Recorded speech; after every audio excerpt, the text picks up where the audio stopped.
So, we blew up the engine. That's a hard stop. It's not turning over right now. It was turning over. It was turning over beautifully. And then all of a sudden there was a big noise. What's going on, everybody? Welcome and say hello to our newest project. It is a 1950 something Chevy Apache, or SCRAPACHE if you want to follow the theme here. If you can guess the year correctly, leave it down below. But let's get into it. This thing has an inline six. It is pretty clean in this engine bay. I mean, there's not a lot going on in here. There is some interesting things I noticed, like this glass fuel filter, this giant engine breather. You don't see that often. It literally just vents it out into the atmosphere under the car. This humongous air cleaner that is 3 times the size of the carburetor. The truck itself, from a quick glance, may look like it's in good condition, but if you take a closer look, you'll find all of its scars. Most of it not very well hidden, like this piece of whatever that is. There's splotchy welds and some sketchy rust repair. This is my favorite one right here. This is foam with Bondo on top of it. This is some kind of rust repair. There was already a spare engine in the back. Don't know much about it, as well as a bunch of spare parts. One of my favorite angles of this truck is the rear. We have a big beefy bumper. I do like that the tailgate is held on by these massive hooks. She is definitely a pretty truck. Interior is kind of what you'd expect out of a truck this age that's kind of been abandoned. I am a big fan of these triangle gauge clusters. I feel like they fit the truck so well. We do have a 3-speed manual in here. Pedals are kind of flaccid right now. And speaking of flaccid, that brings us to the sponsor of this video. If you have issues with getting, there's another rust repair right here with rivets. Also, another cool fact, our master cylinder sits right under the floorboard right here. So without a doubt, that master cylinder is gonna have to be rebuilt or replaced. Our clutch pedal looks like it might be missing the linkage. Our fuel pedal looks like it might work. And then we have an extra pedal right here. You've seen vehicles with 1, 2, 3 pedals, but have you seen a vehicle with the 4th pedal? This, if you didn't know, ladies and gentlemen, is how you start your truck. That's right, instead of just cranking it over like a normal car, we have to go ahead and start it with our foot. Let me show you my favorite part. These seats have a really cool pattern that honestly, when we restore this, I hope we can get this back. Because look, there's like horses, cowboys, and carriages. It's very, very Western. There's also something really weird happening with the sheet metal. In some locations, it's like tearing. Look at this. Like, that's not like a dent. I couldn't even tell you what could have caused that. On the bottom side of this front fender, we have what looks to be like more foam and filler. I do like that it's a short bed and a step side, and my dad was super excited for the fender that has the spare tire. I mean, this thing is in pretty rough condition. It's nothing that we haven't dealt with before, but it is going to be a lot of work. It's not mine, it is my dad's. He already had one of these before, but he had to sell it to pay the bills, to keep a roof over our head. So it was really nice that he was able to get himself another one of these, but now it's up to us to fix it up.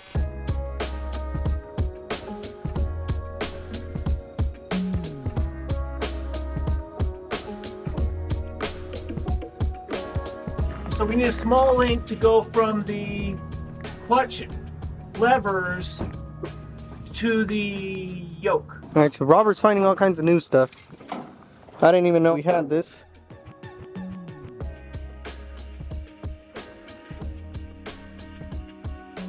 Like my ghetto battery rig.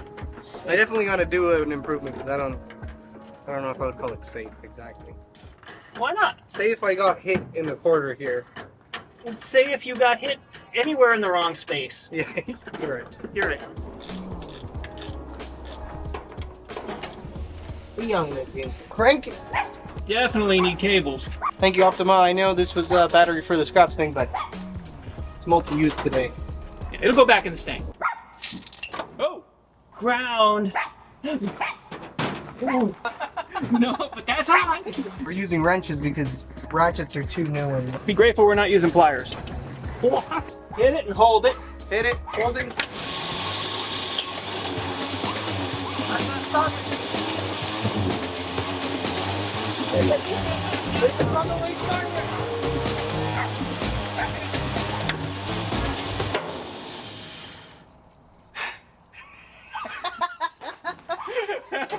Okay, well, it worked. Starter turns. So the starter turned on. Okay, so when Angel put the put the cable on, it set it up where the pedal hit the positive side of it and created a whole bunch of heat, which then hit here on this spring, and the heat took away the springiness of the spring. This looks like a gas pedal, but it's not. This is your starter. It's kind of crazy. So when you push the starter pedal, it moves this lever, which moves this gear forward. Look at that. Which drives it into the flywheel and spins the ring gear, spins the engine. So you push the pedal, it engages, you release the pedal, it disengages. Nowadays it's all automatic, it's called a Bendix system, and you don't even know this, even most mechanics don't even see this. I personally have never seen a foot pedal start like this, kind of like penguins. I've never seen a penguin, but I heard they do. Alright, this is the old one that Robert burnt out, and this is the new one. It was like 34 bucks. Spring actually works. Spring no work. Bigger spring too. Yeah. And bigger is better. Okay, now we got a washer and a nicer nut. Try it. 3, 2, 1. Okay. 3, 2, 1. Turn it. Okay, but now that's just starter with no engagement on the flywheel. Maybe I need to press harder. Ready? Press harder. That's just starter now. Okay, so right now it did engage the engine. Okay, press it real hard. Stop. Okay, try it. Stop. Well, it looks like you're gonna have to pull the starter. What?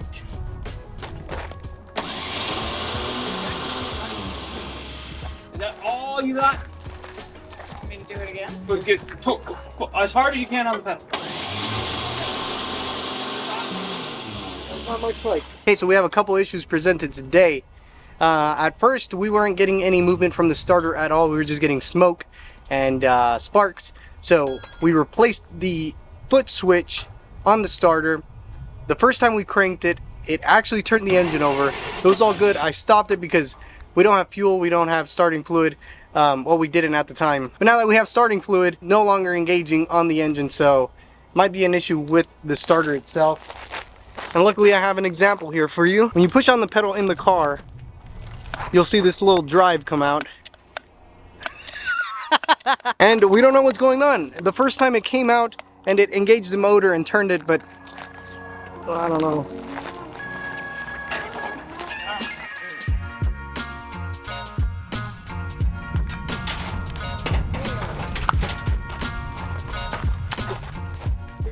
It is engaging the teeth. Oh, yeah, so even with the button all the way down, if we take the switch off of that, will it engage all the way?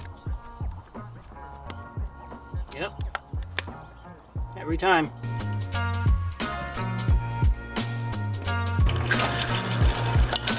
That's exactly how I broke my nail. Just don't hit me again. Again? Oh, they're really gonna believe you. Well, okay, we cleaned up the starter a little bit, moved or modified the switch, and Robert oiled it up. Robert lubed up the shaft, and lubed up Angel's shaft. he gets special Patreon privileges. That's a 19. Hang on. Oh, grab that. You need a wrench. Attempt number 573. We used the crappy starter now, so let's see if that works.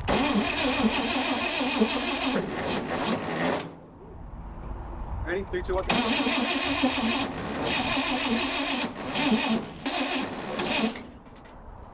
Okay, hang on.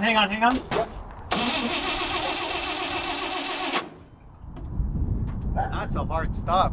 No, that's not coming back to where it was. You pushed and pulled on the starter? Yeah. Well, I pushed and then I heard that clunk and then it didn't come back. Okay, let's see. Is it the starter or is it the... What are your feelings, Robert? Well, it's not moving. It's not turning over right now. It was turning over beautifully. And then all of a sudden there was a big noise and it stopped. And now the starter is semi-engaged and we got nothing. So I think it's probably the starter did something and it's wedged in there. Come here, down here for nothing. Yeah, to not hear the distributor down. And starting it. Starting is fine. We're just not driving anywhere. Got it. Battery.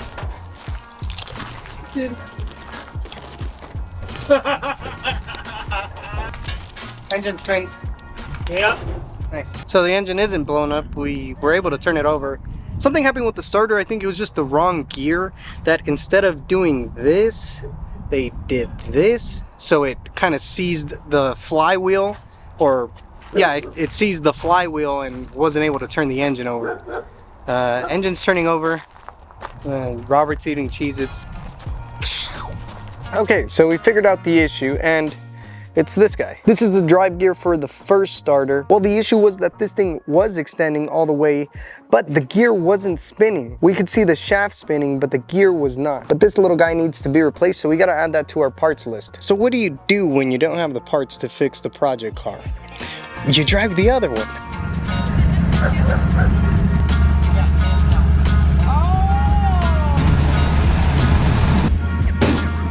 Apparently not over the curbs though. Oh, yeah.